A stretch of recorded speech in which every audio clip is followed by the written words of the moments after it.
Have you ever pondered the notion of chosen ones in spirituality? It's a concept that's been woven into many spiritual narratives, passed down through generations and embedded in our collective consciousness. But let's pause for a moment and examine this idea a bit more closely. The term chosen ones implies that there are certain individuals, singled out by a higher power, destined for greatness or burdened with a profound mission. This notion can evoke a sense of exclusivity, as if these chosen ones are privy to some divine secrets or cosmic plans that the rest of us are not. In many ways, this concept breeds division and a sense of superiority. It creates an invisible barrier between the so-called chosen ones and the not-so-chosen. It's as if the universe or the divine has a favorite team. And if you're not on it, well, tough luck. But isn't spirituality about unity? About recognizing the divine in each other and ourselves? About realizing that we're all interconnected, part of the same cosmic fabric? If we subscribe to this idea of universal love and unity, then the concept of chosen ones seems out of place, doesn't it? You see, if we believe that we're all made in the image of a higher being, that we're all fragments of the same divine essence, then how can there be chosen ones? Wouldn't that imply that the divine, the universe, or whatever higher power you believe in, plays favorites? That doesn't quite align with the idea of an all-loving, all-inclusive divine, does it?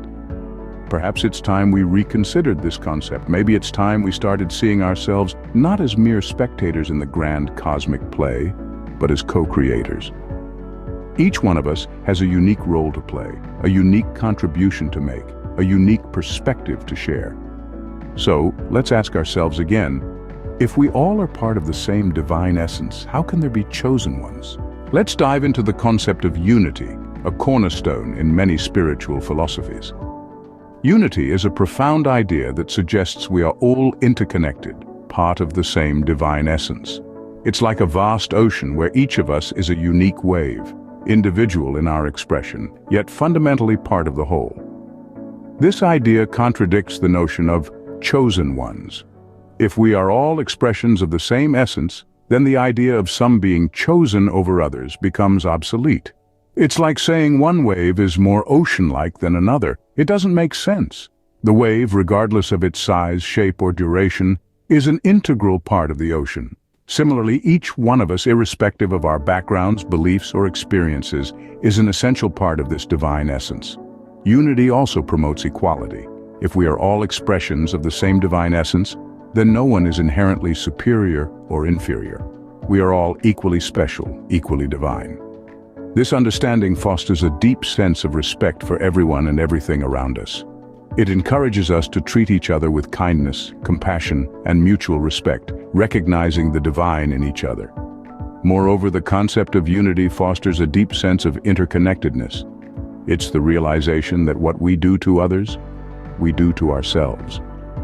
If we harm others, we harm ourselves. If we show love and compassion to others, we show love and compassion to ourselves. This understanding can lead to a profound transformation in the way we live our lives, making us more mindful of our actions and their consequences. In the grand scheme of things, the labels we use to distinguish ourselves from each other, such as chosen ones, only serve to create division and separation. But if we truly embrace the concept of unity, we realize that these labels are superficial. Beneath them, we are all the same, all part of the same divine essence.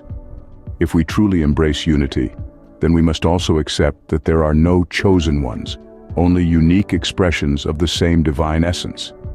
What if we reconsider the concept of chosen ones from a different perspective? Let's imagine for a moment that we are all chosen in our own unique ways. Each of us, an intricate piece in the grand puzzle of life. Our unique abilities, experiences, and perspectives are not mere coincidences, but integral components of our individual missions. Think about it. We all have a unique set of skills, a unique background, and unique experiences that shape us. These are not random attributes, but rather they are the tools that equip us for our unique missions in life. Whether you're a painter translating the world's beauty onto canvas, a scientist unlocking the secrets of the universe, or a teacher shaping the minds of tomorrow, You are chosen for your role. This perspective, this understanding that we are all chosen, fosters personal growth. It encourages us to delve deeper into ourselves, to uncover our strengths, and to strive for self-improvement. It pushes us to unmask our true potential and to utilize our unique gifts to their fullest extent. Moreover, recognizing that each person is chosen in their own way fosters empathy. When we understand that everyone has a role to play, that everyone is grappling with their own unique challenges, we become more compassionate, more understanding. We learn to appreciate the diversity of human experiences and to respect the unique paths that others tread. Finally, this viewpoint imparts a profound sense of purpose. It reassures us that we are not mere specks in the universe, but rather we are integral parts of a grand design. We are not aimlessly drifting through life, but rather we are journeying towards fulfilling our unique missions. In this light, we are all chosen ones, each with a unique mission and purpose. Our paths may be different, our challenges may vary, but each of us is an essential piece of the puzzle. And when we come together, when we unite our unique pieces, we create a magnificent picture, a testament to the beauty of unity and diversity. In this light, we are all chosen ones, each with a unique mission and purpose. But what happens when we label ourselves or others as chosen? In our quest for understanding and self-realization, we may be tempted to categorize ourselves and others. We might use labels like spiritual, enlightened, or chosen. These labels might seem harmless at first glance, even empowering, but they can be fraught with peril, particularly in a spiritual context. Let's delve into why labels can be harmful. Firstly, labels can create division. When we label ourselves as chosen, we inadvertently create a them and us scenario. This can lead to separation, exclusion, and even hostility. It's like building a wall that prevents us from experiencing the unity and interconnectedness that is at the heart of most spiritual teachings. Secondly, labels can breed arrogance. When we consider ourselves chosen, we might start to see ourselves as superior to others. This superiority complex can lead us astray from our spiritual path, which is typically characterized by humility, respect, and compassion for all beings. Moreover, labels undermine the principle of unity. The idea that we are all made in the image of a higher being suggests that we share an inherent worth, a divine spark, if you will. When we label ourselves or others, we risk obscuring this divine spark. We risk reducing individuals to mere labels, thereby denying their full complexity, their innate potential, and their inherent worth.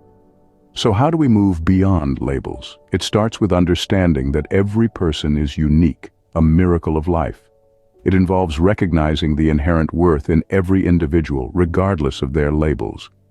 It requires us to practice love and compassion towards all beings, to see the divine spark within them. Labels may provide a sense of identity, but they can also blind us to our true essence and potential. So let's strive to see beyond labels, to recognize and honor the divine spark within each one of us. Let's remember that we are all chosen, all special, all miracles of life. So where does this leave us in our spiritual journey?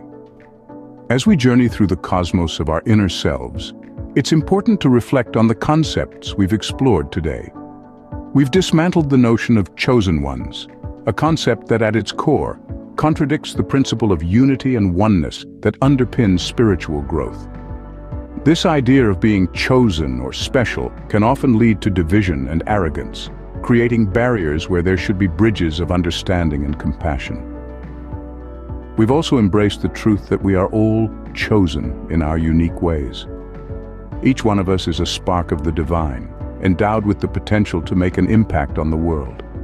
We are all miracles of life, each with a purpose that's ours to discover and fulfill. And let's not forget the impact of labels. While they can be useful in certain contexts, they often foster separation and division, the very antitheses of what we strive for on our spiritual paths. Labels may limit us, confine us to boxes, and hinder us from exploring the full spectrum of our divine selves. So, as we continue on our spiritual journeys, let's strive to see past these labels. Let's honor the divine in each other, recognizing that every person we meet is a unique expression of the same universal force that's within us. In doing so, we can foster unity, spread compassion, and create a world that reflects the oneness we all share. It's a journey that requires courage, openness, and a willingness to question the norms that may limit our spiritual growth. Remember, every person you meet is a unique expression of the divine, just like you. If you found this video insightful, please subscribe and like for more content like this. Until next time, keep exploring, keep growing, and keep questioning.